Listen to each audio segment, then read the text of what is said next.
श्री राम जय राम जय जय राम। श्री राम जय राम जय जय राम।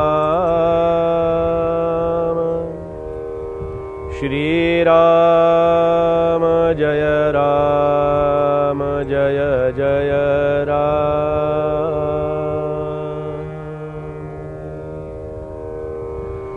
तुटे वाद संवाद त्याते म्हणावे, विवेके अहम भाव याते जिणावे। अहंता गुणे वाद नाना विकारी, तुटे वाद संवाद तो हितकारी। जय जय रघुवीर समर्थ।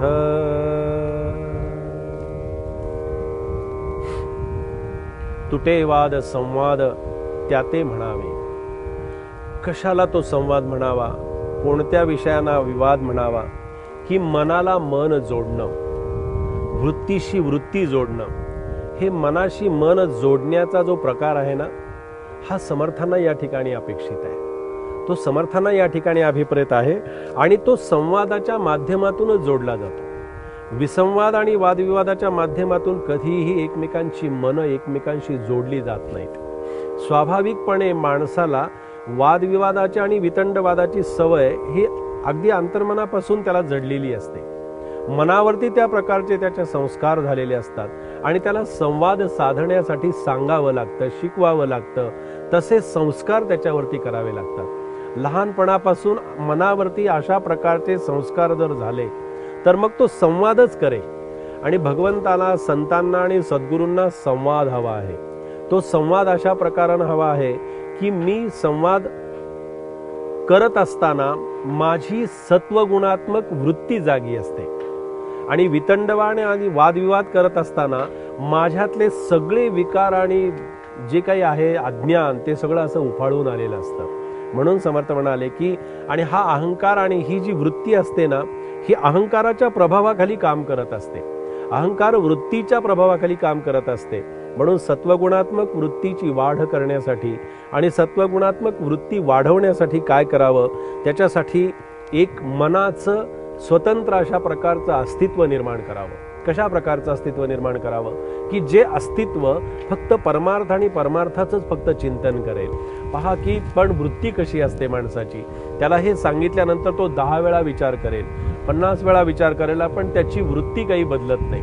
त्याची वृत्ती अशी असते। पहा, एक व्यापारी होता, तो व्यापारी व्यापारामध्ये खूप छान त्याचा व्यापार चाललेला असायचा, दरवर्षी नफा वाढतच असायचा, दरवर्षी उद्योग व्यवसाय त्याचा तो व्यापार वाढतच असायचा। पण काय व्हायचं, व्यापारामध्ये त्याला नफाही खूप चांगला मिळायचा, पण तो नफा जरी झाला ना तरी नफा झाला तरी अतिशय खिन्नपणे बसलेला असायचा, कुठल्या तरी विचारांच्या मध्ये गढून गेलेला असायचा। काय त्याला व्हायचं माहीत नाही। शेवटी शेजाऱ्याने एकदा त्याला विचारलं की एवढा तुम्हाला नफा होतो, एवढा तुमचा फायदा होतो, एवढा तुमचा व्यापार उद्योग इतक्या मोठ्या प्रमाणामध्ये चाललेला आहे, तुम्ही इतके खिन्न आणि अशा प्रकारचे दुश्चित्त चित्त करून का बसलेला असता?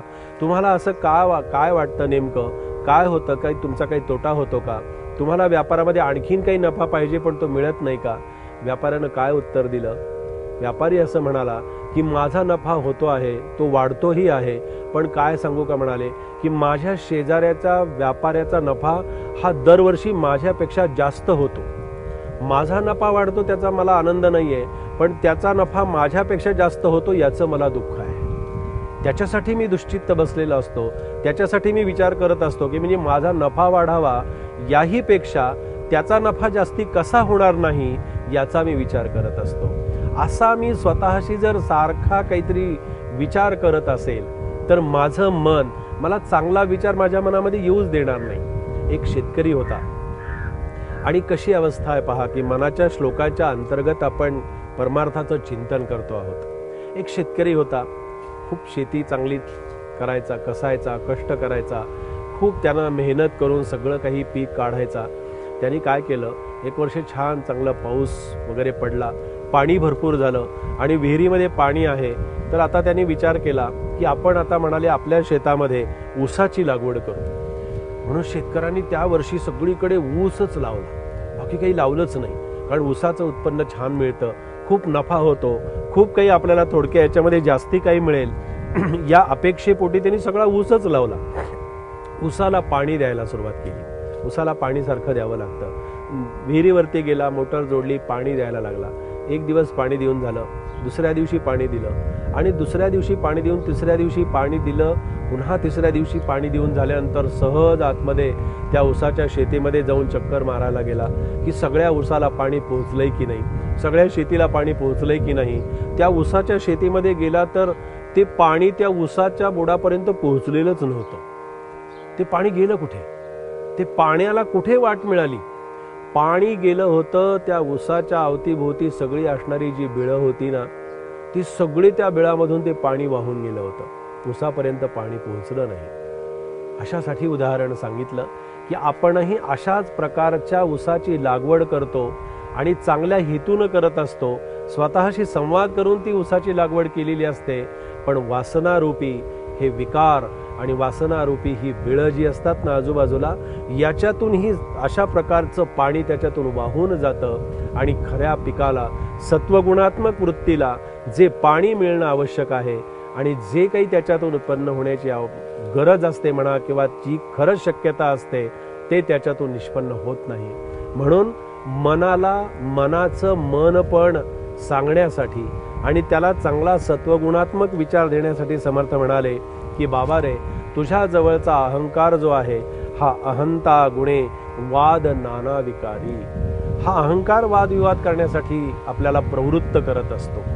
कसं असतं की मन निवृत्तीच्या मार्गाने जायला वाटचाल करायला त्यांनी सुरुवात झाली की काहीतरी प्रवृत्तीपर अशा प्रकारचा विषय त्याच्या समोर येतो आणि मग मनाच्या स्वभावानुसार तो निवृत्तीचा मार्ग सोडून देतो आणि प्रवृत्तीच्या पाठीमागे धावत जायला लागतो। म्हणून महाराज असं म्हणाले की त्याच्यासाठी तुम्ही नामचिंतन करा, त्याच्यासाठी तुम्ही अध्यात्मचिंतन करा।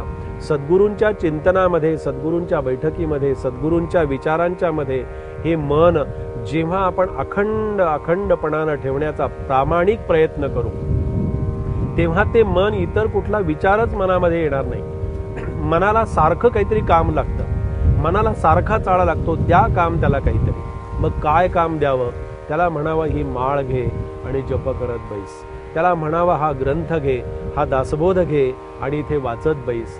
दासबोधातलं नेमकं काय वाचशील, दासबोधातलं नेमकं काय घेशील, एवढं तरी त्याच्यातलं घे की सुखाच्या घडी जे काही आहे ते तुला सुख प्राप्त करून घ्यायचं असेल, जयासे वाटे सुखची असावे, तेणे रघुनाथ भजनी लागावे, स्वजन सकळही त्यागावे दुःख मुळजे, त्या मनाला सांगावं जयासी वाटे वैराग्य करावे, तेणे काहीच न विचारावे, उठोनी वाटाची लागावे दिगांतराप्रती। असा वेगवेगळ्या प्रकारचा समर्थांचा उपदेश हा मनाला सांगण्याचा प्रयत्न करावा आणि मनाच्या माध्यमातून आपण हे जरूर करावं। असाच समर्थांचा समर्थ उपदेश या मनाच्या श्लोकाच्या माध्यमातून आपण श्रवण केलेला आहे। जय जय रघुवीर समर्थ।